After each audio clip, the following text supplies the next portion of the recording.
we're not together, even when we're not together, it can keep your love for me. it can keep your love for me. We will shout your praise forever, We will shout your praise forever, now until eternity.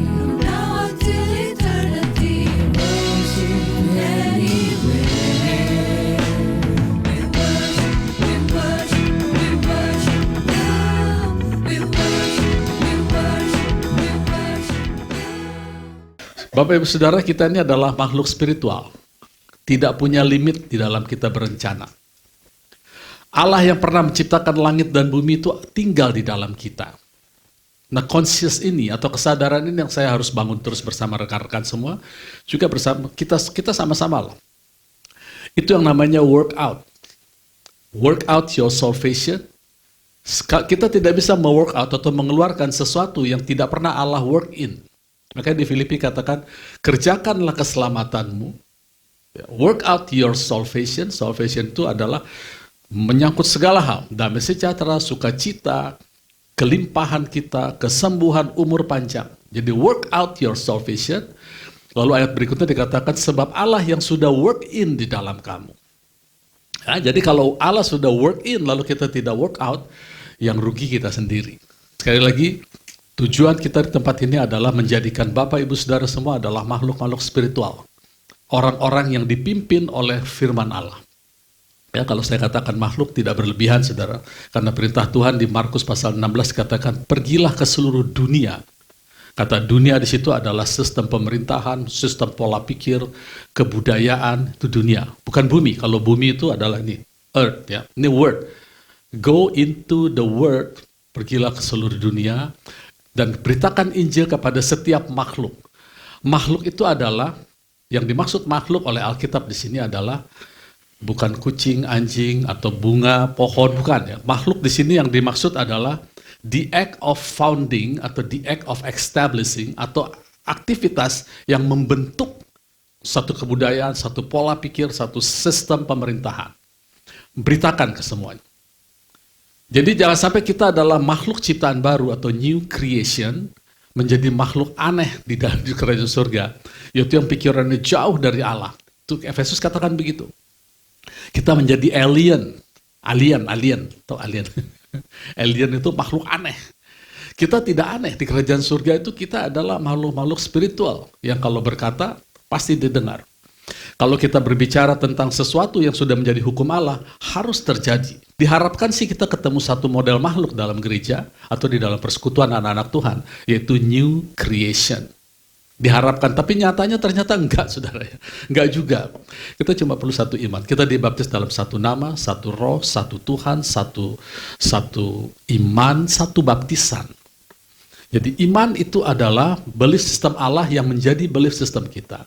Nanti outputnya macam-macam, ada kesembuhan, ada kelepasan, ada prosperity, ada kekuatan di dalam menghadapi pencobaan. Outputnya macam-macam, tapi satu iman. Apa yang Allah percaya, kita percaya. Banyak orang bilang, saya lagi butuh sembuh, tapi iman bukan soal kesembuhan. Iman adalah bagaimana kita bertahan seperti saudara-saudara kita di Palestina. Nggak nyambung bro, saya bilang. Jadi orang kadang-kadang bias, saudara. Itu yang saya katakan 2 minggu lalu dengan istilah mental assent. Mental assent, secara mental kita percaya. Tuhan baik, Tuhan adalah sumber segalanya. Tetapi apakah, waktu ditanya apakah engkau percaya? Sekarang kebutuhanmu apa? Apakah Tuhan akan menjawab kebutuhanmu? Ya, bisa sih, gitu ya, bisa sih. Tapi nggak yakin, tidak berani mengambil. Nah itu yang mental assent. Banyak, semua orang punya mental assent. Kita harus singkirkan itu. Kemudian yang kedua juga, pengharapan itu adalah, saya mau tekankan lagi sebelum saya lanjut topik yang baru. Pengharapan itu adalah sesuatu yang baik, harus kita punya semua. Karena Injil itu membawakan pengharapan, dan pengharapan kita itu pasti. Tapi selama itu menjadi pengharapan saja, kita tidak akan dapat apa-apa, karena pengharapan adalah penunggu yang baik, tetapi dia bukan penerima yang baik. Ya, pengharapan itu tidak bisa menerima, pengharapan nanti.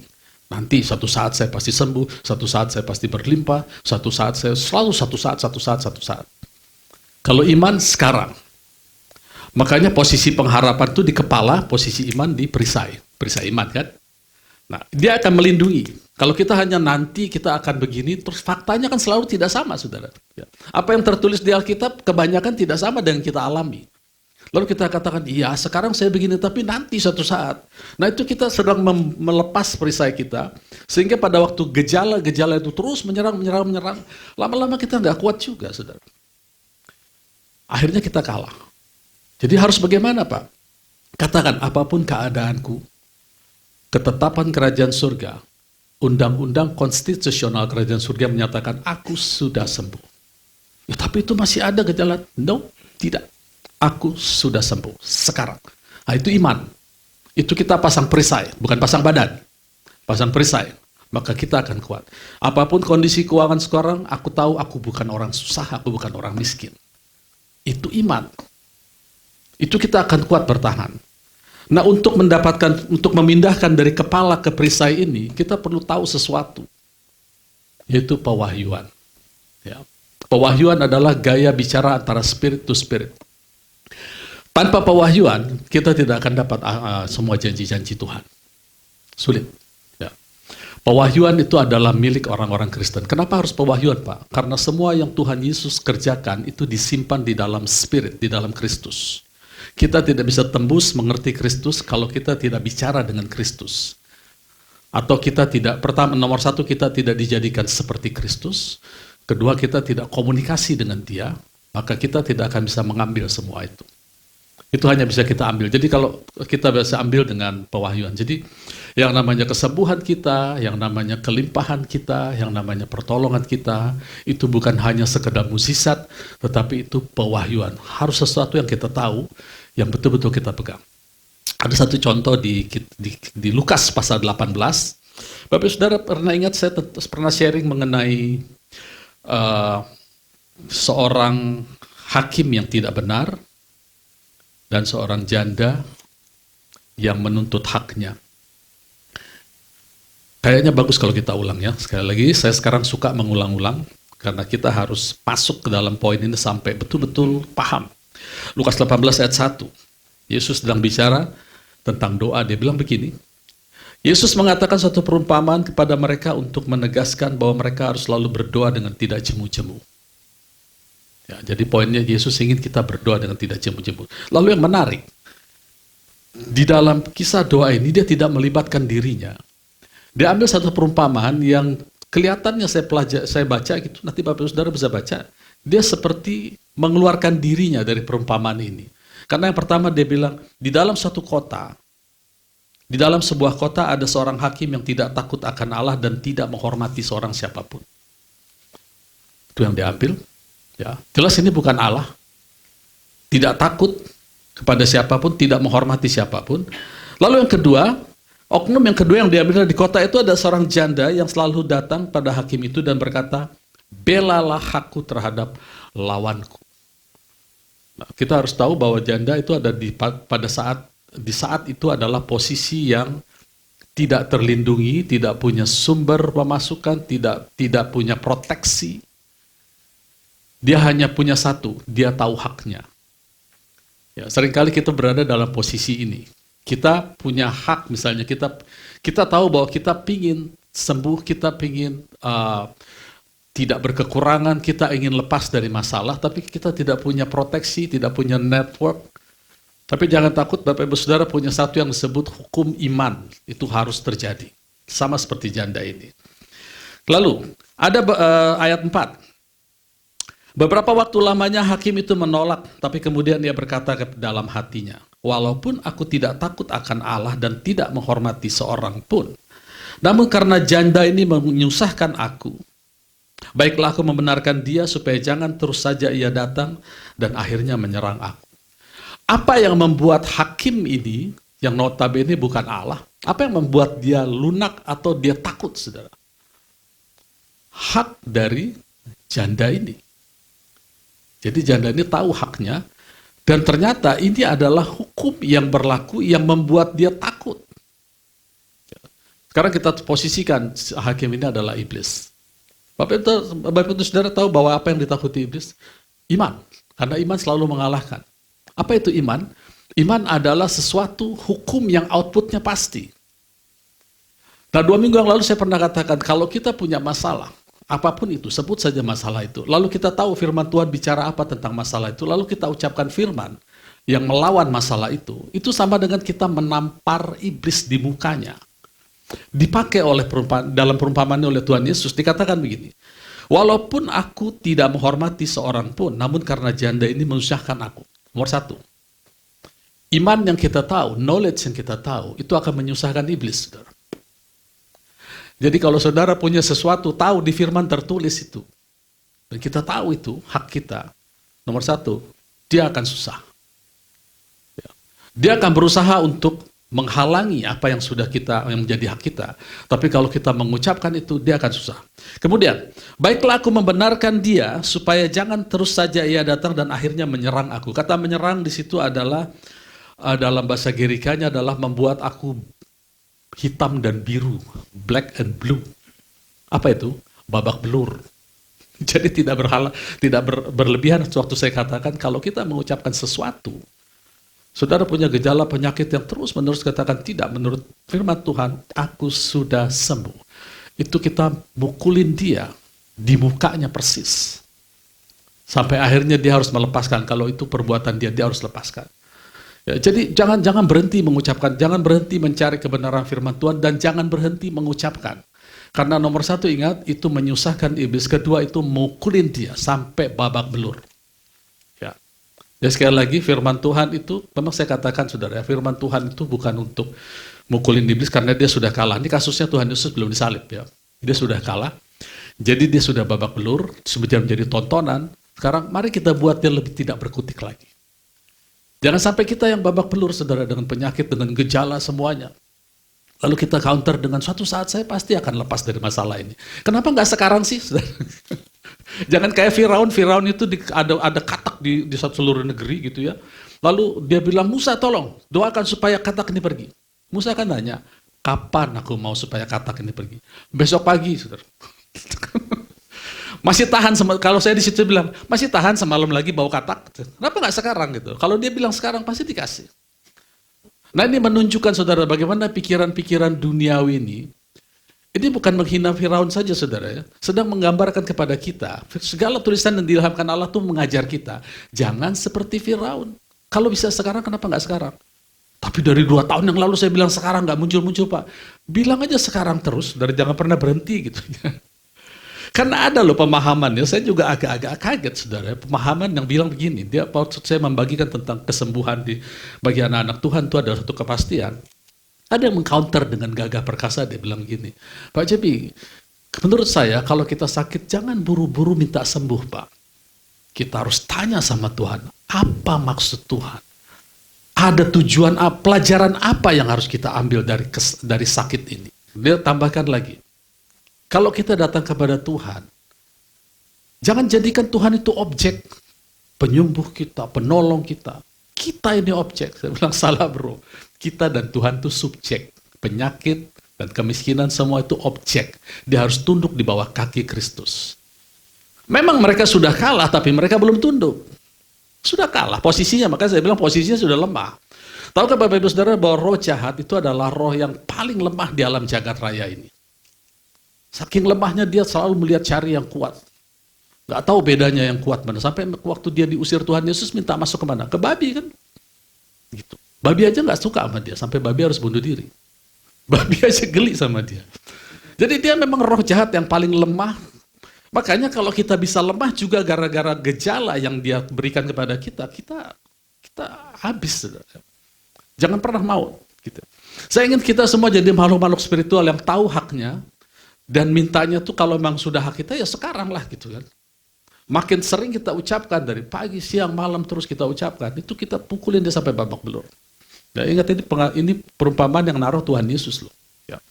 Dia bilang pokoknya supaya jangan babak belur, lalu lalu dia menyerang aku. Kita lanjut sebentar ya, kata Tuhan. Camkan apa yang dikatakan Hakim Lalim itu. Nah itu yang tadi saya uraikan itu, supaya kita mencamkan apa yang dikatakan oleh Hakim itu bukan Allah yang mengatakan. Hakim yang Lalim itu.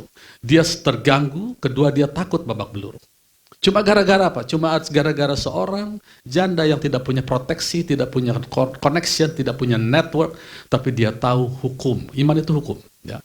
Jadi betapa kita lagi sekarang memiliki hukum, tinggal di dalam kita, kehidupannya disebut Kristus, belief systemnya disebut iman, ini harus sejalan, saudara. Ya. Jadi jangan kita Kristus, tapi kebanyakan baca filsafat. Oh, filsafat itu ibu dari segala ilmu. Boleh, silakan. Alkitab bilang filsafat itu adalah filsafat dunia yang kosong. That's it. Jadi nggak usah berdebat. Alkitab katakan filsafat itu adalah pola pikir dunia yang kosong. Hikmat ada yang dari atas, dari bawah. Filsafat dari bawah. Ya. Jadi itu yang harus kita tahu. Kemudian ayat 7. Tidakkah Allah akan membenarkan orang pilihannya yang siang malam berseru kepadanya? Dan adakah ia mengulur-ngulur waktu sebelum menolong mereka? Aku berkata kepadamu, ia akan segera membenarkan mereka, tetapi, ya, dia akan membenarkan mereka, tetapi, nah tetapinya ini kita harus kasih perhatian ya. Jika anak manusia itu datang, adakah ia mendapati iman? Kenapa iman? Kenapa bukan Kristus? Karena semua kita yang sudah percaya Tuhan Yesus dari denominasi apapun, kita adalah Kristus. Betul ya? Bahwa janji kepada Abraham yang dimaksud keturunannya adalah Kristus.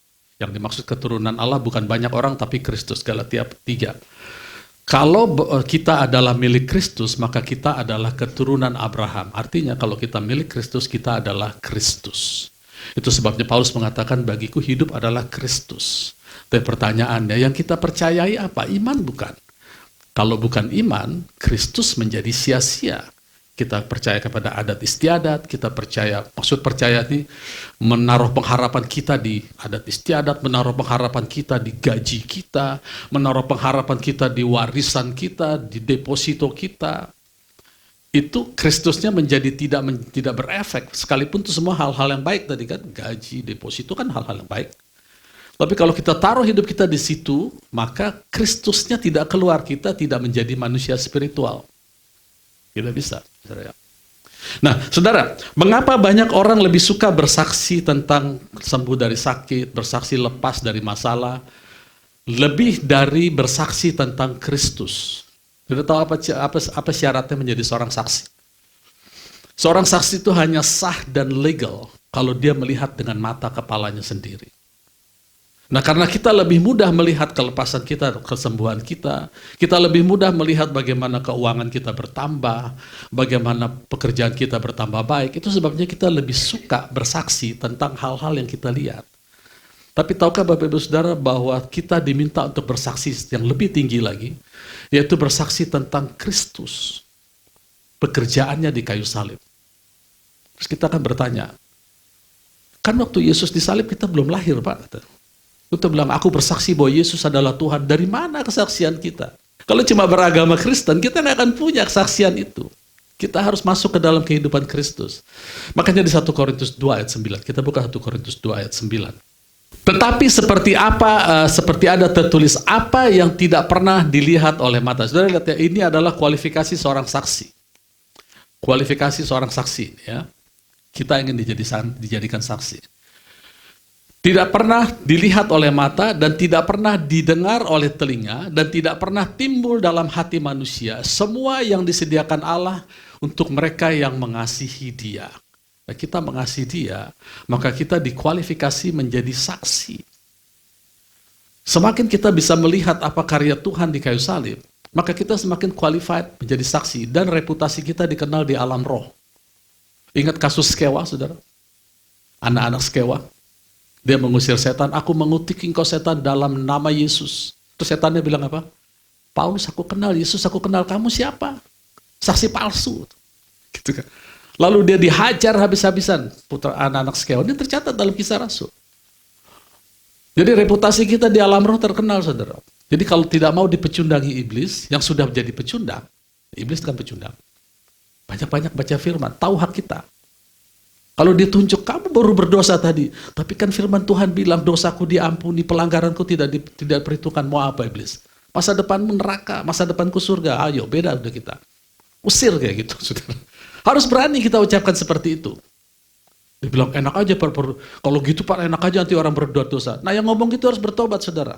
Kalau sampai bilang enak berbuat dosa itu harus bertobat pendetanya atau anak Tuhan yang ngomong seperti itu. Mana ada orang berdosa orang berbuat dosa itu stres, saudara. Stres, ditekan. Ya. Jadi saya mau katakan bahwa reputasi kita dikenal itu sebabnya Allah ingin menjadikan kita saksi yang legal. Bukan sekedar aku bersaksi bahwa Yesus adalah Tuhan, bahwa Allah adalah Bapakku. Kata siapa, saudara? Kalau mata rohani kita tidak dibuka, kita tidak akan bisa menjadi saksi. Jadi kita selalu melihat dengan dua mata. Yang pertama mata iman, yang kedua mata kita. Kenapa kita lebih suka menyaksikan sesuatu yang kita lihat? Karena itu yang paling mudah. Tetapi tahukah saudara bahwa kesaksian yang Tuhan maksud untuk kita beritakan, itu bukan sekedar membuat kita menang saja, tetapi mengangkat kita ke dalam kemuliaan.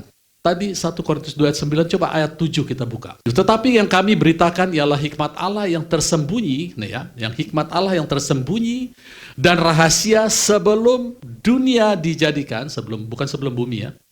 Sebelum dunia dijadikan, telah disediakan, perhatikan kalimat terakhir, bagi kemuliaan kita. Jadi tujuan Allah menjadikan kita saksi, bukan hanya supaya kita menang, tahu hak kita dan kita bisa mukulin iblis, kita bisa membuat dia mundur. Yang utama adalah, dia bisa membawa hidup kita menjadi hidup yang mulia. Apa itu mulia? Bayangkan aja begini, saudara. Pada waktu Saulus menjadi teroris dan akan menganiaya umat Kristen, dia bilang begini, dia melihat langit terbuka dan dia melihat kemuliaan Tuhan. Dan dia menjadi buta, tidak berdaya. Yaitu secara fisik. Kemuliaan yang sama disediakan bagi kita. Bukan berarti kita jalan orang pada buta semua, bukan ya. Tapi artinya ini adalah sesuatu yang membuat orang tidak memandang sebelah mata kepada kita. Ingat ada firman Tuhan mengatakan, kamu akan kuangkat menjadi kepala dan bukan ekor. Lalu orang bilang, apa kepala, apa ekor? Kepala itu adalah orang-orang yang perkataannya diperhitungkan. Sekalipun dia office boy, kalau dia ngomong sama manajernya akan memperhitungkan. Oh gitu ya, gitu ya.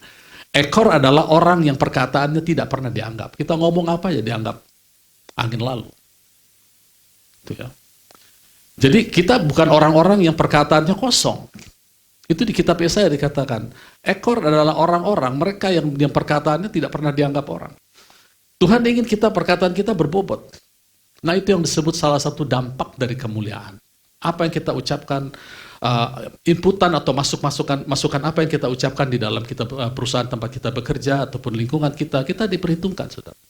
Tuhan ingin seperti itu. Nah itu semua bisa didapatkan kalau kita bisa mengenal hikmat Allah yang tersembunyi dan rahasia sebelum dunia dijadikan. Kapan itu kejadiannya? Ini yang saya percaya. Yesaya 53, dia cerita tentang bagaimana Yesus dihina orang, tidak diperhitungkan orang ini sebelum dunia baru, di mana dunia ini penguasanya adalah Yesus Kristus, lalu bersama-sama dengan tubuhnya, yaitu saudara semua dan saya, raja-raja, ini diciptakan supaya nanti dunia yang baru ini, yang dipimpin oleh anak-anak Tuhan, yang makhluknya disebut new creation, itu bisa menceritakan berita kepada setiap makhluk yang sudah terlalu banyak di dunia ini. Tahukah saudara yang mempercepat kedatangan Tuhan Yesus kedua adalah kita. Karena dikatakan sebelum Injil ini diberitakan ke seluruh dunia, ke seluruh sistem, ke seluruh pola pikir, ke seluruh kebudayaan, tidak akan tiba kesudahannya. Jadi kalau kita mau mempercepat kedatangan Tuhan, mari kita makin aktif mengucapkan, memberitakan firman, menyaksikan bahwa Yesus adalah Tuhan. Sekali lagi kalau orang tanya, dari mana kamu tahu Yesus Tuhan? Oh dia sudah mati untuk kita, dari mana kamu tahu? Yesus sama kamu aja bedanya 2000 tahun. Dia tidak mengerti bahwa Yesus itu yang sulung, kita nih adik-adiknya, saudara. Dia yang sulung lalu kita, jemaat sulung. Ya, posisinya seperti itu. Jadi kita beritakan, makin kita sering beritakan, makin cepat Tuhan Yesus datang. Ya. Dia datang, bukan kita datang ke surga. Surga tidak menantikan kita. Dunia menantikan kita. Oke, lanjut. Akan tapi jika anak manusia datang, apakah ia mendapati iman di bumi? Yang dicari adalah iman. Apakah belief sistemnya sama atau tidak? Kenapa iman? Karena iman inilah yang menggoncang iblis, menggoncang dunia, mengalahkan dunia. Dan kalau diucapkan, iman dalam perbuatan itu akan menyakiti dia. Ya, Bapak Saudara bisa paham di sini? Perumpamaan ini simpel sekali. Tuhan mengeluarkan dirinya dari perumpamaan ini, dia cuma kasih ini seorang janda yang tahu haknya. Lalu ditutup dengan begini, adakah aku ketemu orang-orang yang mirip dengan janda ini, yang tidak punya perlindungan, tapi tahu tentang iman, tahu haknya, karena itu akan mengalahkan. Makanya dikatakan inilah yang mengalahkan dunia, yaitu iman kita. Ya. Jadi Bapak Ibu Saudara, mari kita cari kesaksian yang dari Allah, jadikan itu menjadi perusahaan untuk kita lihat. Dengan mata, dengan pikiran, taruh dalam hati. Ya. Kalau kita udah bisa melihat itu, kita akan menjadi saksi yang legal. Reputasi kita dikenal di alam roh. Ya, pada waktu Tuhan Yesus disalibkan, Maria ibu Yesus melihat anaknya yang dipecundangi. Betul ya?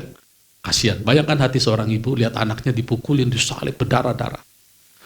Kemudian tentara Romawi melihat seorang pesakitan, penjahat kata mereka, yang mengacaukan agamanya orang Yahudi, sedang menjalani hukuman salib yang biasa bagi mereka pada saat itu. Mereka cambuk.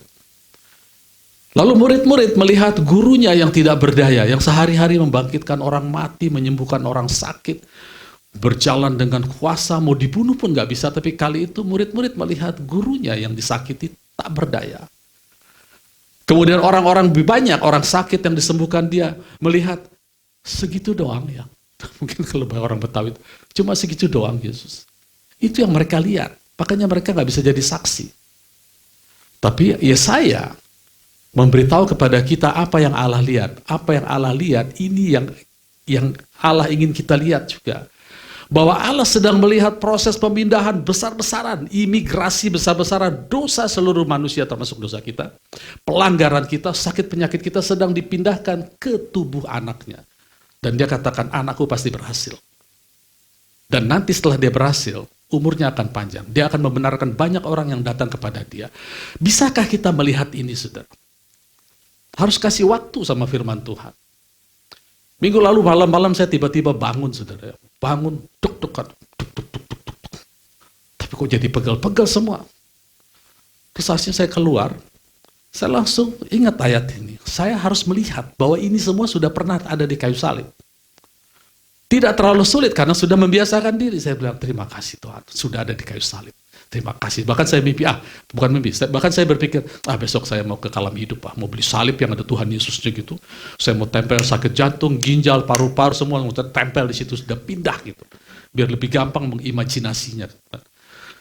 Itu gak terlalu lama, saudara. Gak sampai antara 30 sampai 1 jam. 30 menit sampai 1 jam. Saya pindahkan itu. Penglihatan mata saya saksi. Saya saksi hidup bahwa penyakit saya sudah tinggal di sana. Ngapain lagi dia di sini? Saya usir, lalu saya dengarkan doa-doa. Saya kan suka downloadin doa hamba-hamba Tuhan. Macam-macam sekarang kalau saudara bisa download di YouTube, ada doa untuk kesembuhan, untuk pernafasan, doa untuk kanker, doa untuk tumor, doa untuk sakit mata, sakit telinga, semua ada. Tinggal di download, lalu putar, lalu kita amin, amin. Aku percaya amin. Lalu ucapkan firman. Bisa selesai, saudara. Mengapa? Karena Lukas 18 tadi sudah bilang, saudara, babak belur dia, iblis. Nah, saya ingin kita semua menjadi makhluk-makhluk spiritual yang seperti ini. Jadi kita kita bisa menyaksikan apa yang Tuhan lakukan di dalam fisik kita, kesembuhan, finansial, terus hubungan baik kita. Tapi terlebih lagi, Tuhan sangat suka kalau kita menjadi saksinya Dia. Kan Kisah Rasul bilang begitu kan. Coba kita baca Kisah Rasul pasal 1 ayat Kisah Rasul 1 ayat 8. Bilang begitu. Tetapi kamu akan menerima kuasa, kita dikasih kuasa. Kalau Roh Kudus turun ke atas kamu dan kamu akan menjadi saksiku. Bayangkan saudara, ini yang Tuhan ingin, kita menjadi saksi. Saksi Tuhan. Dan akan menjadi saksiku di Yerusalem, di seluruh Yudea dan Samaria sampai ke ujung bumi. Mana ujung bumi itu? Pak, kita bukan penganut bumi datar ini, Pak. Emang bumi ada ujungnya? Kalau kita searching di Alkitab, ujung bumi itu banyak ya, ujung-ujung bumi. Selalu tidak pernah singular, selalu plural, ujung-ujung bumi. Ujung-ujung bumi. Memang dulu ada buku yang bilang bahwa ujung bumi itu Papua. Pernah dengar itu? Ujung bumi itu Papua. Ya mungkin dia salah baca di sini. Saksiku Yerusalem dan di seluruh dia sampai Samarinda dan sampai ke ujung bumi. Nah, kalau Samarinda langsung ke Papua betul gitu sudah. Jadi kalau ketemu lagi sama Tuhan bilang ujung bumi Papua, baca ayatnya bukan Samarinda, Samaria. Samaria kan. Kalau Samarinda ya dari Samarinda tinggal ke Papua. Sampai bangga-bangga orang di Papua. Teman kita orang Papua juga nggak gitu-gitu amat. Ya, jadi Tuhan ingin kita menjadi saksi. Terus ada lagi satu lagi, ya, di Wahyu pasal 12 ayat 10, coba kita buka. Wahyu pasal 12 ayat 10. Dan aku mendengar suara yang nyaring di sorga berkata, sekarang telah tiba keselamatan dan kuasa, pemerintahan Allah kita dan kekuasaan Dia yang diurapinya. Stop di situ. Sekarang telah tiba. Jadi selama ini kemana aja? Artinya selama ini dunia yang harus dikuasai Adam dan Hawa jatuh. Dunia yang lama. Makanya Petrus katakan dunia yang lama ditenggelamkan oleh air bah. Langit dan bumi yang baru dipelihara oleh firman. Sampai dunia yang baru ini. Tiba keselamatan kuasa pemerintahan Allah kita dan kekuasaan Dia yang diurapinya karena telah dilemparkan ke bawah pendakwa saudara-saudara kita yang mendakwa mereka siang dan malam di hadapan Allah kita. Jadi tidak ada lagi yang bisa mendakwa kita. Ya. Yang sekarang banyak mendakwa kita adalah kita sendiri. Sesama orang Kristen mendakwa. Ya, makanya debat di YouTube sekarang makin banyak saling mendakwa mereka semua. Kemudian ayat berapa itu? 11. Ayat 11. Dan mereka mengalahkan dia oleh satu, darah anak domba. Ingat darah anak domba sampai sekarang berbicara lebih baik dari darah Habil. Itu kata kitab Ibrani. Bunyinya apa? Kudus, kuduslah anak-anak. Jadi kita cuma dikuduskan satu kali. Untuk selamanya. Ya, cuma satu kali. Masa expirednya selamanya. Kita satu dengan Allah. Kita sama-sama subjek. Segala sakit penyakit masalah itu adalah objek. Kalau ada satu momen di mana saudara tidak kudus, di momen itu Allah juga tidak kudus. Percaya nggak? Segitu berimannya Allah kepada kita, kita yang kurang beriman kepada Dia. Kita datang, Tuhan ampuni dosaku, aku tidak kudus. Tuhan bilang, siapa yang bilang? Aku yang bilang, Tuhan, aku tidak kudus. Itu kan kesel gitu. Kalau kamu tidak kudus, berarti aku tidak kudus. Karena kita kan satu. Kan doa Tuhan Yesus adalah, aku berdoa supaya mereka satu. Di dalam aku di dalam engkau. Satu momen di mana kita tidak kudus, Allah tidak kudus. Rusak dunia ini saudara, meledak langsung semua gunung berapi. Karena kalau dia tidak kudus, semua firmannya pasti di-cancel itu. Ya. Jadi kita harus percaya, Allah beriman kepada kita, kok kita nggak beriman kepada Dia, kan gitu pertanyaannya. Allah tuh lebih beriman kepada kita, belief sistemnya nyampe ke kita. Tapi kalau ada pendeta nyuri uang gereja gimana Pak? Itu yang nggak kudus pikirannya. Tapi pribadi dia itu adalah spirit yang sudah dikuduskan, disatukan satu kali untuk selamanya. Barang siapa yang mengikatkan diri dengan Allah, dia satu roh. Tapi kalau dia nggak bertobat-tobat, dia masalah dia bukan masalah kita. Jangan gara-gara dia nggak kudus, kita juga nggak kudus. Itu kan artinya kita mau bilang, ada kok Pak pendeta yang berbuat jahat, artinya kita tuh nggak selalu kudus. Masa gara-gara dia nggak kudus, kita merelakan kekudusan kita yang sudah kita diberikan oleh Allah. Itu masalah dia dan keluarganya lah, nggak usah diurusin. Kita dikuduskan satu kali untuk selamanya, karena Tuhan, itu sebab Tuhan katakan, kuduslah kamu, sebab aku kudus. Sempurnalah kamu sebab Bapamu sempurna. Kalau ada yang tidak sempurna, itu pilihan dia, sudah biarkan aja dia dan keluarganya begitu. Kita jangan, saudara. Ya. Oke. Kesaksian oleh darah anak domba dan oleh perkataan kesaksian mereka. Perhatikan kesaksian di sini adalah perintah yang di Kisah Rasul 1 ayat 8. Jadi kita harus menjadi saksi tentang untuk apa Yesus mati, apa yang dia lakukan di kayu salib. Ya. Karena mereka tidak mengasihi nyawa mereka sampai ke alam maut. Jadi Tuhan ingin kita menjadi saksi dan bukan saksi yang ilegal, saksi yang legal. Saksi yang legal itu harus berusaha bisa melihat, karena Tuhan sendiri akan yang membuat kita melihat apa yang Tuhan Yesus lakukan itu butuh kita. Jadi ceritanya begini, pendek ceritanya begini ya. Secara singkat mau saya katakan, apa yang Tuhan sediakan untuk kita, berusaha lihat bahwa itu untuk kita, memang punya kita. Ya, umur panjang, kesehatan, kelimpahan, dan kekuatan sekalipun dianiaya orang, lihat sampai menyerahkan nyawa pun kita, kalau terjadi seperti itu, kita akan kuat. Dari mana kita tahu itu? Dari apa yang kita lihat. Ya, ciri-ciri saksi itu kan harus melihat dengan mata kepala sendiri. Sementara yang Tuhan ingin kita lihat adalah pekerjaan Tuhan Yesus. Jadi ini luar biasa, kalau kita bisa melihat, kita bisa merenungkan firman Tuhan siang dan malam. Itu akan membuat kita menjadi saksi. Kita harus berusaha untuk membaca firman itu yang disebut. Kita buka sebentar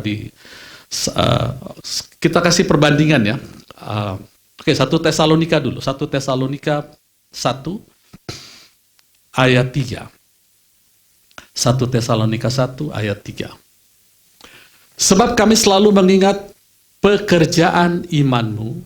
Ya, iman tidak berdiri sendiri, tidak aku percaya, harus kerja. Pekerjaan iman ini yang membuat iblis babak belur dan terganggu. Ya, memperkatakan firman itu pekerjaan iman. Kedua, usaha kasihmu. Kasih harus diusahakan. Apa itu kasih? Kasih adalah menyimpan firman di dalam hati, mengucapkannya. Orang yang mempunyai firman Allah dan menyimpannya dalam hati itu yang mengasihi. Harus diusahakan. Kadang-kadang kita malas, kita akui aja deh. Malas buka Alkitab, saudara. Lebih baik ngurusin yang lain gitu kan. Pagi-pagi bangun. Makanya dikatakan usaha kasihmu. Kemudian ketekunan pengharapan kepada Tuhan kita Yesus. Coba kita bandingkan lagi sekarang dengan Wahyu pasal 2. Wahyu pasal 2 ayat 2. Aku tahu segala pekerjaanmu, baik jerih payahmu maupun ketekunanmu. Ya. Jadi aku tahu segala pekerjaanmu, jerih payahmu, ketekunanmu. Aku tahu bahwa engkau tidak sabar terhadap orang-orang jahat, bahwa engkau telah mencobai mereka, menyebut dirinya rasul. Rasulnya nggak bisa bohong di jemaat ini, ketahuannya. Kemudian, tetapi yang sebenarnya tidak demikian, bahwa engkau telah mendapati mereka pendusta, ayat 3, dan engkau tetap sabar menderita, sudah kerja keras, segala macam sabar menderita karena namaku, dan engkau tidak mengenal lelah, ayat 4. Namun demikian aku mencela engkau karena engkau telah meninggalkan kasihmu yang mula-mula. Fatal, saudara. Sudah kerja keras, usaha keras, ada ngaku-ngaku rasul ditelanjangi lagi, ketahuan gitu, nggak bisa orang bohong di situ. Tapi Tuhan cela kenapa? Karena dia jatuh dari kasih mula. Kasih mula-mula ini bukan kasih dulu, saudara. Waktu saya bertobat, saya kasih, baca firman dari pagi sampai sore, sampai nggak mau sekolah gitu. Bukan itu, saudara. First love ini adalah, first itu adalah proto, utama, tempat yang utama. Bahwa kasih itu adalah tempat yang utama. Memiliki firman dan menyimpan firman itu tempat utama. Kalau itu tidak menjadi utama, maka kita jatuh dari proto agape.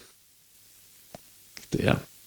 Jadi kalau kita cuma bekerja, berusaha, mati-matian semua, tapi tanpa yang seperti 1 Tesalonika, pekerjaan iman, usaha kasih, dan ketekunan iman, ujung-ujungnya kita tidak akan menyukai firman. Ini yang bahaya, saudara. Semakin kita spiritual, semakin kita harus menambah porsi firman. Nggak bisa lari. Dan menjadi orang yang spiritual tuh nggak aneh-aneh, mudah, saudara. Karena kita punya Android, kemana-mana kita ada firman. Ada masalah dikit, buka. Tidak ada masalah pun buka, baca firman. Mazmur, Amsal, semua kita baca aja, ucapkan aja. Lalu lakukan pekerjaan kita dengan biasa. Bernafas seperti biasa, berjalan seperti biasa. Poinnya adalah menjadi orang spiritual cukup dengan menambah porsi firman di dalam kehidupan kita. Ya. Itu yang disebut pekerjaan iman, usaha kasih, dan tekun. Saya tutup dengan dia. Yang utama adalah, pertama, Tuhan ingin kita menjadi saksi yang legal. Artinya kita melihat dengan mata kepala, mata iman, dan ketopong pengharapan kita. Bahwa semua pekerjaan Tuhan Yesus adalah untuk kita. Ya. Kedua, semakin kita bisa melihat itu, maka kemuliaan kita itu semakin bertambah. Karena katanya disediakan untuk kemuliaan kita. Semua kita ingin mulia kan? Yang ketiga yang paling penting nih. Iblis gemetar, setiap kali kita mengucapkan firman, sekalipun melawan fakta, itu bukan kita yang gemetar harusnya. Iblis yang gemetar. Dan dia sudah ketakutan untuk babak belur. Maka kalau dia memegang itu semua, sakit penyakit karena perbuatan dia akan lepaskan tangan.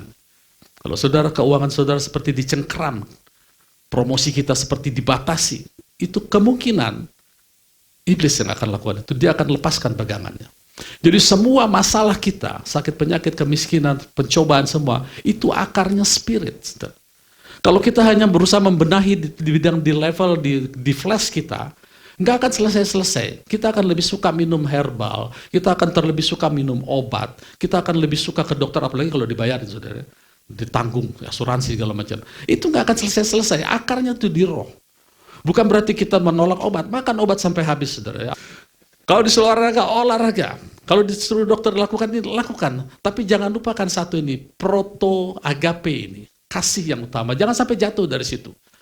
Ya. Karena dengan melakukan itu, maka akar dari semua persoalan kita itu akan hancur, dicabut sampai ke akar-akarnya. Bukankah firman Tuhan mengatakan urapan yang akan ditaruh di umat perjanjian baru, itu akan membuat kutuk dan semuanya menjadi luntur, luluh lantah. Bagaimana caranya itu? Dengan firman Tuhan. Karena urapan itu kan bahasa Ibraninya kan Mesias. Mesias itu bahasa Inggrisnya Christ. Bahasa Gerikanya Kristo. Bahasa Indonesianya Kristus. Kalau kita nih Kristus, berarti kita nih adalah yang diurapi dan pengurapannya. Ada dua hal ya. Yang diurapi adalah oknumnya, orangnya. Pengurapannya itu the powernya. Ini harus jalan bersamaan. Jangan sampai kita adalah yang diurapi, tapi tidak ada pengurapan. Artinya, tidak ada power, tidak berani mengucapkan firman. Harus berani, saudara. Urapan inilah yang meluluh lantahkan semua masalah. Bahkan iblis akan lepas tangannya. Ya, ingat hakimnya tadi, yang tidak takut apa-apa, tidak menghormati siapapun, dia harus tunduk kepada hukum iman. Amin. Puji Tuhan, jadilah orang-orang yang spiritual, maju di dalam Tuhan. Sekali lagi saya melihat gedung yang besar di dalam diri saudara, semua gedung ibadah kita yang besar. Saya melihat kesembuhan, kelimpahan ada di dalam diri setiap kita. Ya, kita didesain untuk berjalan bersama firman. Puji Tuhan, Tuhan Yesus memberkati.